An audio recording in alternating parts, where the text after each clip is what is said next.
গাছকে বুশি করে তুলতে গেলে অবশ্যই আমাকে গাছের পিঞ্চিং আর প্রুনিংয়ের দিকে ধ্যান দিতে হবে, যেন গাছের ডালপালা অনবরত বাড়তে না পারে সেই দিকে লক্ষ্য রাখতে হবে। আর চারিদিকে ডালপালা যেন ছড়িয়ে যায় সেই দিকেও লক্ষ্য রাখতে হবে। তো আমিও আমার গাছের একটা বুগেনভিলিয়ার গাছ আছে, সেই গাছটার আজকে পিঞ্চিং করব। অনেক ডালপালা দেখছি বেরিয়ে আছে, সে এখন যদি পিঞ্চিংটা করি তো অবশ্যই পরে ভালো রেজাল্ট হবে। তো দেখো আমি কীভাবে পিঞ্চিংটা করছি। এই যে দেখো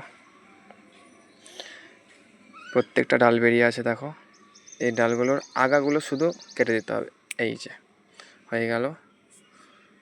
তারপরে এই যে এটারও আগা আছে, এই আগাটাও যদি আমি কেটে দিই তো অবশ্যই এর আশেপাশ দিয়ে আরও ব্রাঞ্চ বের হবে এবং গাছটা ঝোপালো হবে। এই দেখো এখানেও আছে একটা, এই ডালটাও আমি কেটে দিলাম, মানে প্রত্যেকটা ডগায় এখন আমি কেটে দিচ্ছি। এই দেখো প্রত্যেকটা ডগা যদি কেটে দিই তো ডগার আশেপাশ থেকে আবার নতুন নতুন 2-3টে ব্রাঞ্চ ছাড়বে।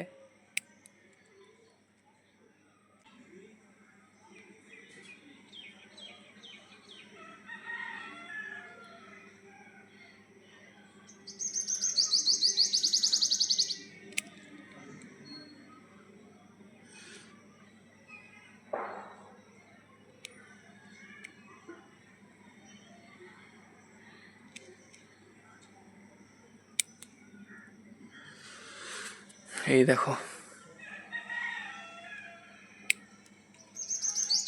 প্রত্যেকটা ডালকে ভালোভাবে এইভাবে ছোট ছোট আকারে পিঞ্চিং করে দিতে হবে, যেন পাশ দিক দিয়ে নতুন নতুন ব্রাঞ্চ বেরোয়।